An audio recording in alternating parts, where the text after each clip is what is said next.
Hello and welcome to the debate. I'm Kavitatley. U.S. President Barack Obama has announced a host of measures to strengthen oversight and transparency of the controversial surveillance program, aiming to ease public concerns and uneasiness. Is his promise sincere? Experts have said his promises would not include structural changes to the program. Well, in this debate, we're going to ask our experts the same, and additionally, dig deeper into U.S.'s vast surveillance empire.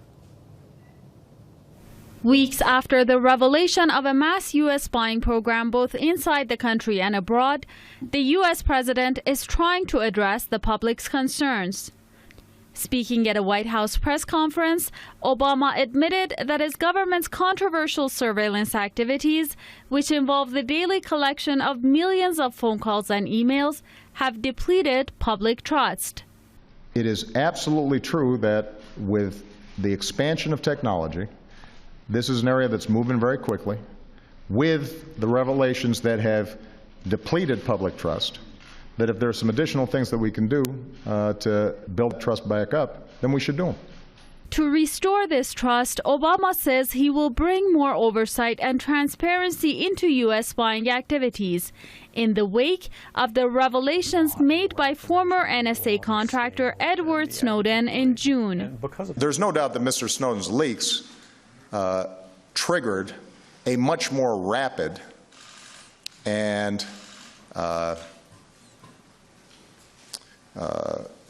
passionate response than would have been the case if I had simply appointed this review board to go through and I'd sat down with Congress and we had worked this thing through.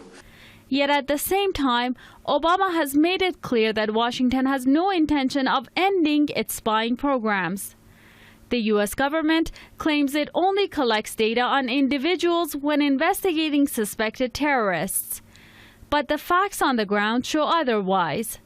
The case of a Texas teen who posted a sarcastic comment on Facebook while playing an online video game is just one example. Justin Carter is facing a felony charge for his inappropriate online joke and could face 8 years in prison. He has now been released on bail. And so while Obama claims his administration has no interest in snooping on ordinary citizens, it seems the U.S. government will continue to analyze the communication patterns of everyone. That's the key word, everyone. Let's find out if our guests agree or disagree. Former American intelligence linguist Scott Rickard joins us from Florida. We have American author and commentator Carol Gould joining us from London. I'd like to welcome both of our guests. Let me first start with you, Scott Rickard. How much of a hit has the Obama administration taken over this surveillance or spying program, and why is Obama worried? Well, I wouldn't call it much of a hit. These kinds of revelations have been coming out for many years. I remember when I first started to discover these types of things in the early 80s, and I was working at the NSA. So James Bamford's book came out in 1983, and it was a book that we all found very interesting because we found out things that we didn't even know ourselves as we worked there, and they turned out to be absolutely true. That being said, whether or not he's taking a hit, I think that he's being extremely disingenuous with the American people. To say the fact that he was, he was going to put together some form of oversight before the Snowden incident is just complete. It's completely disingenuous. I mean, they would have never been a review board, and thankful for reporters like Glenn Greenwald, and he has good access to mainstream media. He's one of the few outspoken journalists that does continue to have good access to both BBC and American media. So no, Obama didn't really take a hit. This guy's been basically ducking and dodging the truth and misleading the American people for some time now. Obama called for the start of a debate in the court that authorizes surveillance. Now, it appears that this court only receives requests from the government without hearing any counter-arguments, which, from what I understand now, is customary in virtually all of the U.S. judiciary. So what sort of debate will that be? That's a great question. I mean, you have to take a clear look at the FISA court, and a lot of the requests don't even go to FISA, especially real-time requests. And when they do go to FISA, they get approved within minutes. I mean, it's a matter of a rubber stamp. There's no oversight. You have to look at the head of the FBI. Robert Mueller himself comes from the Justice Department of the United States.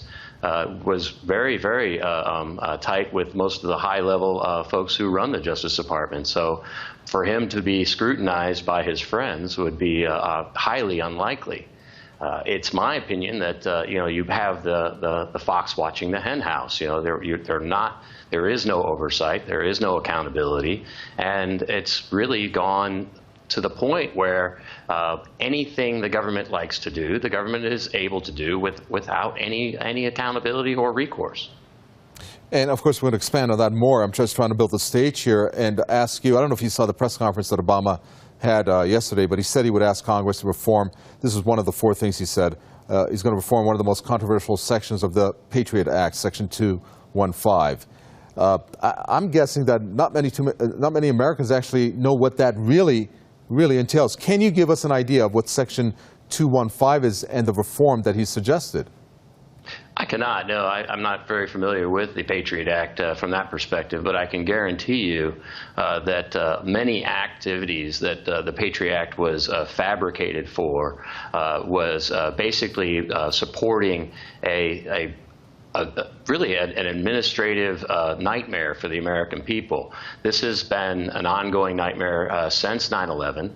They have instigated quite a bit amount of privacy violations, human right violations against the American people based upon the Patriot Act.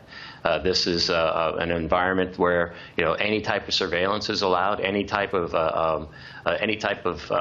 search and seizure is allowed based upon potential terrorism, and they've extremely overemphasized the amount of terrorism that we're dealing with. I mean, you have to take a look at the fact that most people are just responding to the fact that the Americans are continually attacking them. These kinds of legislation and these kinds of policies that the Americans have has really created the kind of response that they're getting. They're not out stopping terrorism, they're out creating terrorism. So you have a society that is being told to be wary of terrorism when terrorism is not something that has just grown organically. Terrorism has grown because people are getting tired of being continuously attacked by the American military-industrial complex. And they are the ones that are writing the rules and the legislations for the American people.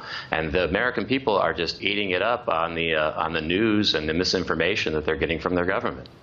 Very well. Let's bring in Carol Gould into the conversation. Carol Gould, welcome. I'm going to start out with a general question. Is Obama being sincere when he talks about the fact that he's going to be more transparent and, of course, introduce oversight? What I was going to say before, and I think Scott would be interested in this, is that I'm based in the United Kingdom. And what is so interesting is the complexity of the reaction to what Obama has been saying, the events of the past 2 weeks, because we also have Edward Snowden being given asylum in Russia, and this has caused a rift between Putin and Obama. Now, what I find interesting is that the major amount of surveillance and of what you might call paranoia in the U.S. happened after 9/11. And this is a period of time when John Ashcroft, the Attorney General, Condoleezza Rice, the head of National Security, Donald Rumsfeld, Defense Secretary, and Vice President Dick Cheney, as well as President Bush, were gung-ho about conducting massive, not spying, but that surveillance had to be increased, that the National Security Agency had to be wiretapping, listening to people's conversations, reading emails, and as Scott will recall, in the past 5 or 6 years, Americans have become more and more upset about this. The argument is here in the UK and in the US that it helps track down terrorists, and the people who argue in favor of this kind of surveillance are saying that Obama is actually doing a good job. He's perpetuating what the Bush administration did, which is they have to keep, quote, keep tabs on everyone. In order to sift out a needle in a haystack, you have surveillance over 30 million people. You might find one person who's about to commit a terrorist act. That is what the people who support this surveillance are saying. But what is interesting that has developed in the past few days is that there is also an element of thought which has been conveyed to me as a political commentator from other journalists, mostly on the right, on the extreme right, and who have been very much anti-Obama, that what he was doing in the past 3 years was the opposite of what Ashcroft and Bush and Condi Rice were doing, spying on the right. So listening to conversations by extreme right-wing groups, by the Tea Party groups, looking at their tax returns. So it's a very complex situation, and it has led now to this crisis where we've got Edward Snowden, who has been a whistleblower to some people. Jimmy Carter considers him a whistleblower, the former president, whereas the other percentage of Americans feel he's a hero. In Germany, 50% of people think he's a hero, 50% think he's a traitor. Angela Merkel has been saying the surveillance is a terrible thing, Francois Hollande in France, but it is an accepted fact that these countries have cooperated with the US and the UK on massive amounts of surveillance. So what Obama sounded like yesterday to me, Scott may disagree, he sounded like a lawyer being very careful about what he said, rather than showing leadership and saying, this is what we're going to, this is what I plan to do. He really was splitting hairs. So it wasn't a very satisfactory press conference. And he did look on the edge, Scott Rickard. Again, I don't know if you saw that press conference, but I'm trying to break down some of the things, Scott Rickard, that he said he's going to do, and yes, some of the other reforms. He said an overhaul of well, not an overhaul, but he said starting a website that describes intelligence activities and appoint a board of outside experts who will look more closely at surveillance programs and issue a report by the end of the year. Some are saying, come on, Obama, you could do a little bit better than that, having these two as part of your efforts there and explaining how much surveillance is actually occurring. What was your reaction to some of these proposals that Obama says he's going to enact? I assume that's for me, is that correct? Yes, Scott Rickard. I'm sorry. Definitely. I mean, the guy is really, you know, I cannot disagree with Carol. She's absolutely correct. You know, he was just being careful. He's tiptoeing, trying to not, you know, continually upset the status quo. Fact is that I really don't believe anything that this guy has to say any longer.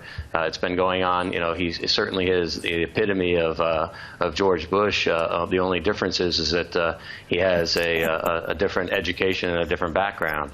But the fact is, his policies are very much the same. His disingenuous, misleading information that he feeds the American people is very much the same. We don't have clear leadership. We do have a lot of people that are dancing around the truth. And then around the truth, you know, the truth of the matter is that we do have a society that has been highly surveilled for some time now. You know, you had the Hoover guys, and you know, you had everybody involved in the 50s and 60s, just building up an entire infrastructure, collecting intelligence against the Americans. And the fact is that it's just gotten a lot more technological. You know, we are tracked everywhere we go. Everyone's carrying around their own personal recording devices. Everybody is locatable by GPS. Every purchase they make, if they're using any kind of credit card information, everything that they're purchasing is known. Things that they Google on Amazon are known. Everything where the websites that they visit are known. So it's a lot worse than it used to be, and the information is very easily attainable. And that's the kind of thing that Snowden is really making more of a revelation, where people like me have been talking about this for over a decade. But you know, we're considered tinfoil hat. And the fact is that now you've got somebody in a mainstream media who's saying things that are definitely making sense, and the technology does provide a much better capability to keep an eye on us, and the government's not being honest with us at the same time. Exactly. And Carol Gould, the big question comes about, is that constitutional based on the U.S. Constitution? Well, you know, you could say that every American has the right to the famous clause life, liberty, and the pursuit of happiness. And I'm not being flippant about this. This is a very serious topic we're on tonight, but Edward Snowden felt that he was pursuing life, liberty, and the pursuit of happiness in order to satisfy himself that he was revealing to the American people that there is too much surveillance, that we have reached an Orwellian state, which is not quite as bad as the Soviet system and the KGB and East Germany. It's not nearly as bad as that, but that in the world that Jimmy Carter lives in the universe he lives in, he feels that Edward Snowden was just conducting the right of an American of free speech and to talk about something that he felt was wrong in the workplace. Now, a devil's advocate would say, in the United Kingdom in the past year, the intelligence services have stopped 2 major terrorist attacks, one by what we call the fertilizer bombers, and the other were the young men in 2006 who came to trial this year, who were going to blow up an assortment of international airplanes with liquid bombs. And that was purely the work of the British intelligence services, possibly wiretaps. But by the same token, with all the surveillance that was going on for the past decades, the 2 bombings still happened in 1998 in Kenya and Tanzania. 9/11 happened. There have been bombs in Bali and in Spain and in Jordan and all over the world. And in the UK, we had 7/7 in 2005. And with all the massive intelligence, this thing slipped through the net. So as I have said many times, you could be spying on 50 million people. One person, perhaps a needle in a haystack, you catch them. But I think the way Americans feel is, many Americans, not all, is that they don't like the idea that they're, as Scott was saying, your Amazon purchases, your ATM purchases, the books you're buying, the CDs are being recorded somewhere by an organization like Booz Allen Hamilton, which is where Edward Snowden worked. And that's been around since 1914. This whole situation goes back, as Scott was saying, to the time of J. Edgar Hoover. It goes back to the 1920s and 30s. But they didn't have sophisticated technology. We're now in a world of advanced technology, as President Obama said yesterday. But the feeling, I would say, among 50% of Europeans, British people, and Americans is that it has to be curbed. Well, the other 50% say, great, let's carry on. Scott Rickard, let me now say why Obama is not being sincere. I mean, in a matter of speaking, this is something picked up in an interview on PBS, the National Security Agency, this former official stated this in an interview. His name is Russell Tycho, I believe, and he said, when asked about NSA collecting everything, now he said, all content, word for word, everything, every domestic communication in the entire country is being picked up. And there was another gentleman in that interview, former NSA technical leader. He said there's a place called the Utah Data Center, codenamed Bumblehive, so big and wide in scope that you can store 100 years of the world's communication at this center. Why doesn't Obama, now the cat's out of the bag, tell America and the world how extensive this spying system, surveillance program, et cetera, is? Definitely, there's a giant surveillance network going on.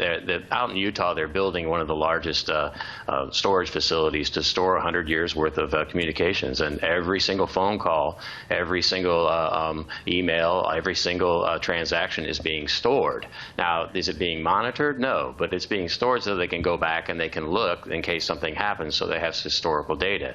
Now, that, in my opinion, is definitely Orwellian. It's far beyond anything Nazi Germany or Stalin or Lenin could have ever imagined. It's to say that it's certainly it's a treasure trove of information for anyone who has access to it and uses it in any way that they deem legal.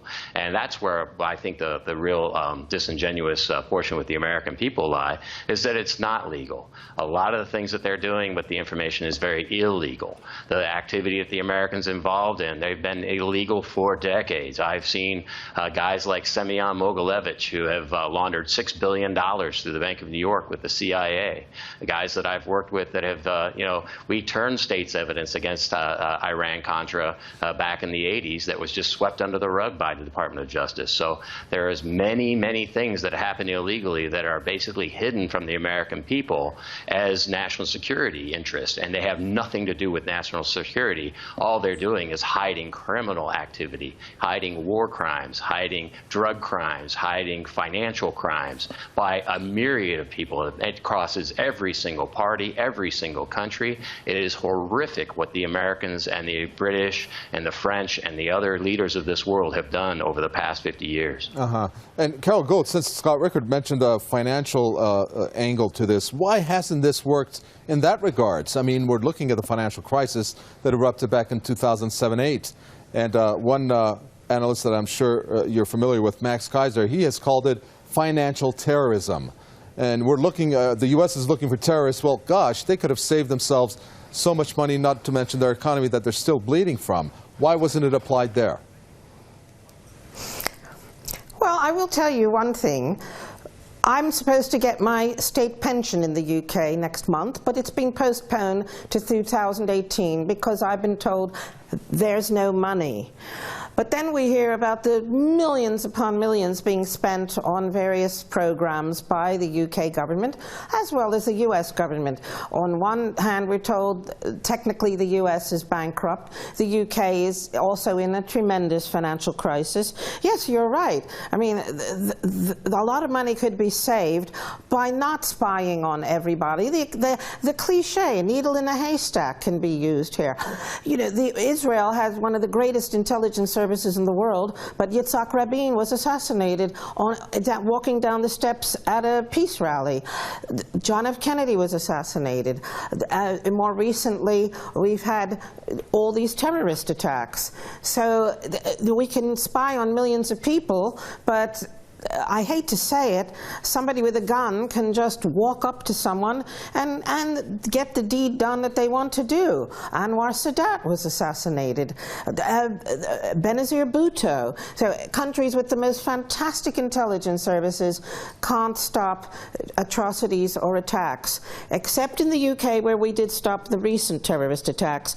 But it's an enormous amount of money being spent while Americans and British people and Europeans are being told that their countries have no money for social infrastructure. And in conclusion, Scott Rickard, it seems like there is a concern for the Obama administration, including Obama, to have come out making these press statements. Do you think that there's going to be a backlash from average Americans regarding what is occurring if this news just keeps rolling and snowballing? And of course, we never know what's going to happen with Snowden and his revelations. Well, I would hope so, but unfortunately, the Americans have shown themselves to be quite apathetic. Most of the people that live in Western societies, because of the financial luxuries that they've been living under for so long, and it's really been a facade of financial success. Just as Carol described, her pensions are being withheld from her that she earned, rightfully so, for another half-decade now. She won't receive those. And what the root of the problem is, it's not the amount of money that's being spent on spying, because it's quite large, don't get me wrong. There's probably trillions of dollars been spent on it, no doubt. But at the same time, there's trillions of dollars being spent on an unnecessary military-industrial complex. There's the same things being spent on unnecessary financial, what I'll say, finagling.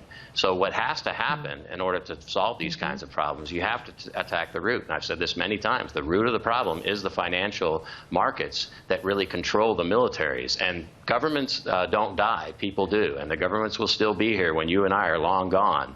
And they will continue to operate the way they're operating unless the people rise up like the Commonwealth Wars of the 1700s across Europe and the United States. Thank you very much. We're going to end it there. Former American intelligence linguist talking there, Scott Rickard from Florida. And we had Carol Gould talking to us from London. She's an American author and a commentator. Thank you, the viewer, for watching another edition of The Debate. Any questions or comments, newsroom@presstv.r is our email address. From me, commentator in the team in the capital, Tehran, it's goodbye.